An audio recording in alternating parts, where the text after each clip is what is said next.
Hey viewers, my name's Cara. I'm your host for Tuesdays here on The Pagan Perspective. This week's topic comes from Caleb Evans, who asked us to talk about what areas of magic we excel in or enjoy most. This is not a wording that I would typically use. I don't think I feel qualified to sit here and say I excel at anything or that I am excellent at given areas of magic. I feel like that is something that maybe other people could say. Other people who have worked with me could share what they think my strengths are, having experienced it from outside myself. I don't really feel like that's something that I can reasonably expect myself to,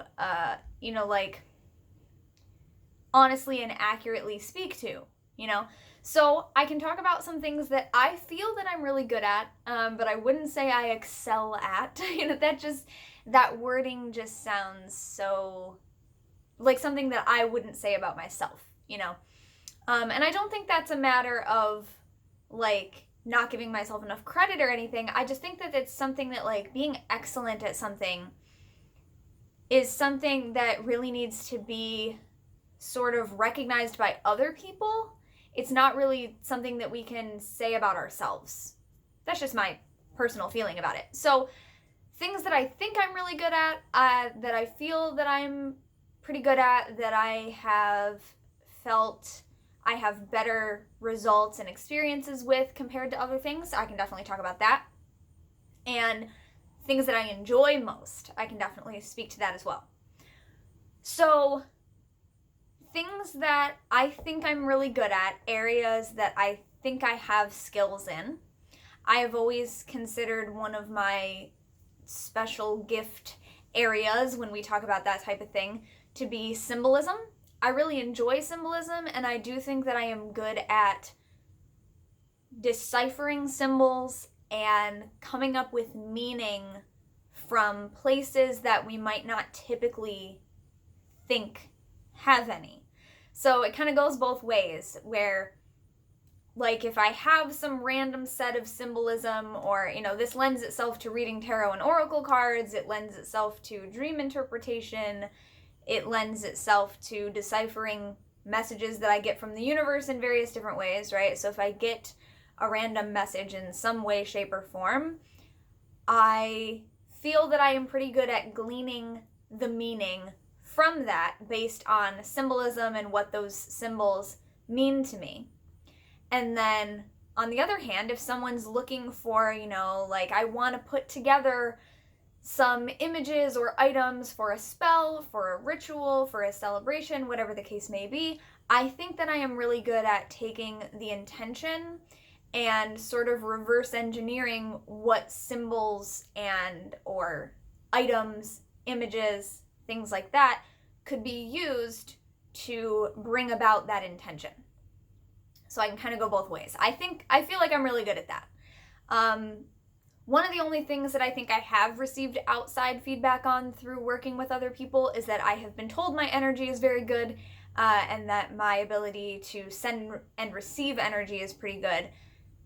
I've been told that, but also in exercises, actually sitting down, working with a partner to send and receive energy and imagery between one another, I've had very good results with that. So I feel like that's one place where other people have also spoken to, saying that I might be pretty good at that area.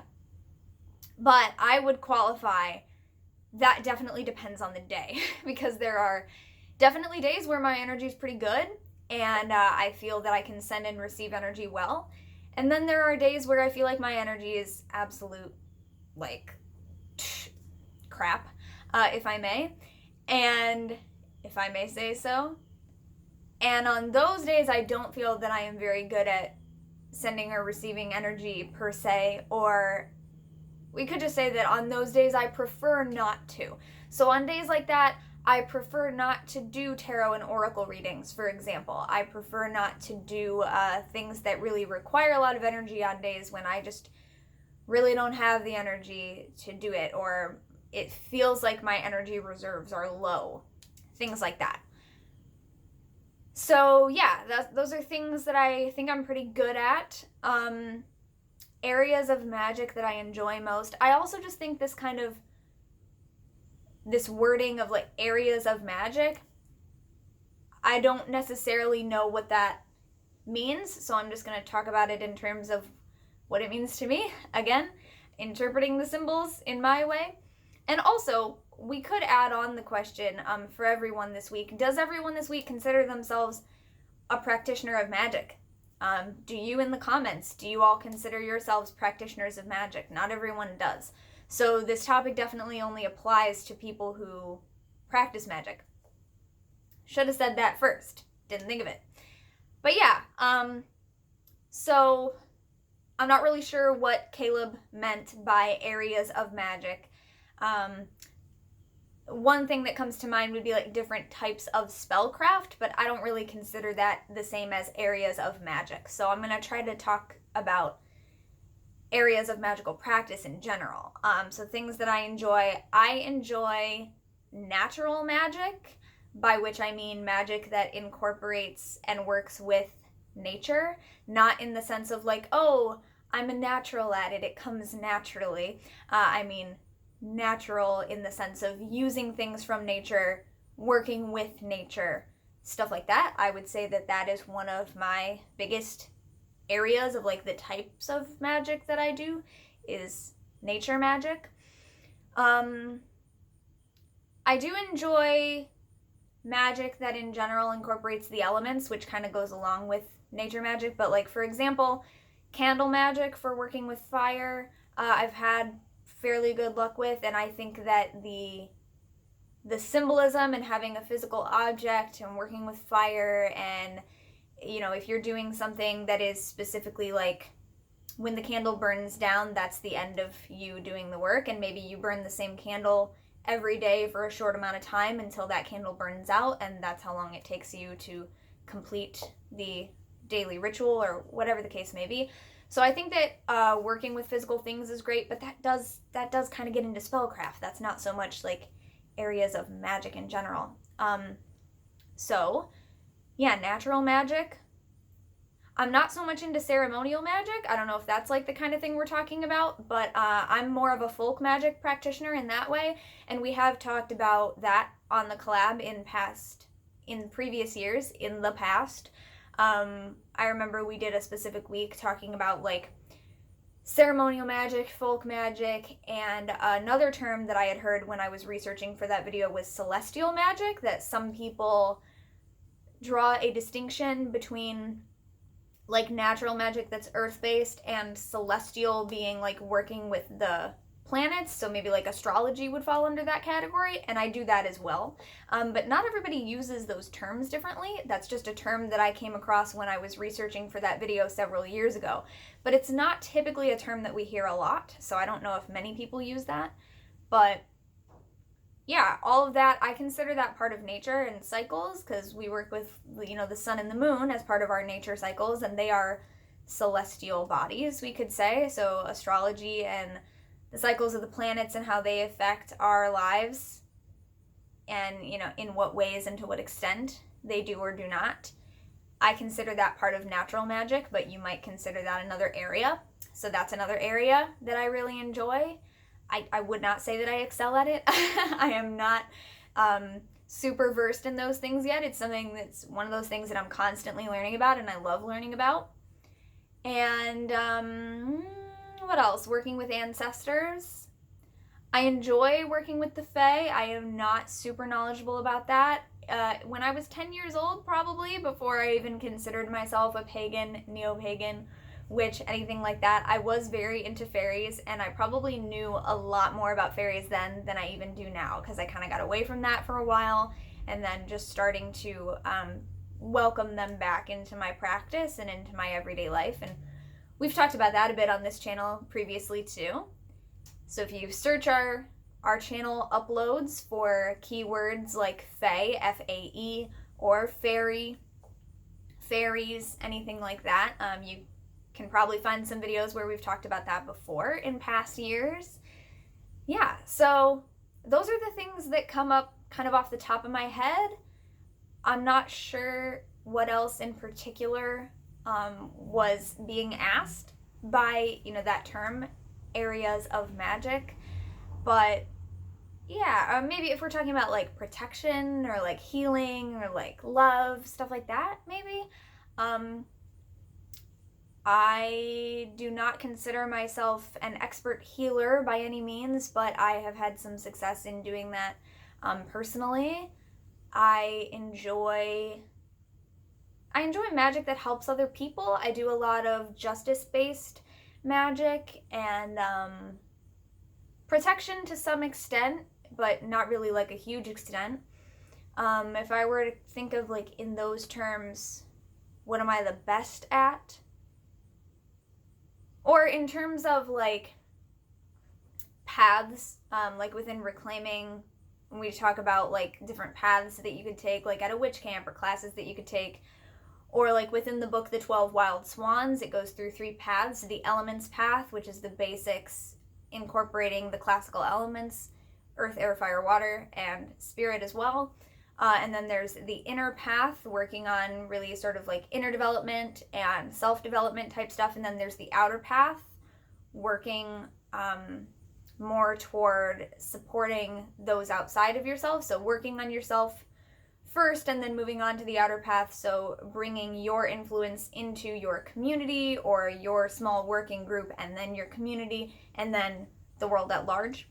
If I think of it in those terms, I greatly enjoy the elemental, again, the nature-based stuff and the kind of things that we consider the basic building blocks. I think I am pretty good at those things, but again, I'm always learning more, even about those things that we might consider more basic or beginner. There's more to learn about them always, and learning from other people, learning new ways to do things, and I love that. I think that most of the work that I do is really based in sort of inner work right now. I think there's a lot of that I need to do, and I think that there's a lot that other people can benefit from as well. So I think a lot of what I am mostly like sharing with other people and encouraging them to do or helping them through tends to be inner path type work. So that would be an area of magic that I think I enjoy and that I'm fairly good at, is helping people work out, like very basics of shadow work, inner work, that kind of thing, and then bringing that out from there to the rest of the world. And that is definitely something, the outer path stuff is definitely something that I enjoy. I would not consider myself super proficient at it at this time. I'm really more focusing on the inner path stuff, which I feel like is important, always to maintain that balance, because as you may have heard the saying, you cannot pour from an empty cup. So in order to give to the world around us, to our communities, and to the world at large, we have to really know ourselves and know what's going on with us. If the 13 Goals of a Witch that were written by Scott Cunningham have any significance to you, the first one is know yourself. And that's also something that in Greek history, the oracle at Delphi, I believe, the saying written at the oracle's place, Angelo, help me out, I'm blanking right now, translates to know thyself, know yourself. So that is, I think, a very important place to begin from. And so that is something that I you know what, I can't even say I always enjoy the work, because sometimes the work is very difficult, but I do enjoy it in the sense that even when it's hard, I enjoy knowing that I'm doing something that will help me, that will better myself, that will make me a more effective practitioner of magic, that will make me a more effective priestess and witch, and enable me to better help other people, because I've taken care of whatever it is about myself that I need to learn and go through and take care of. So I do enjoy it, even when it's very difficult, and we might not enjoy the day-to-day minutia and difficulties of challenges and things like that. So yeah, I hope that answered the questions.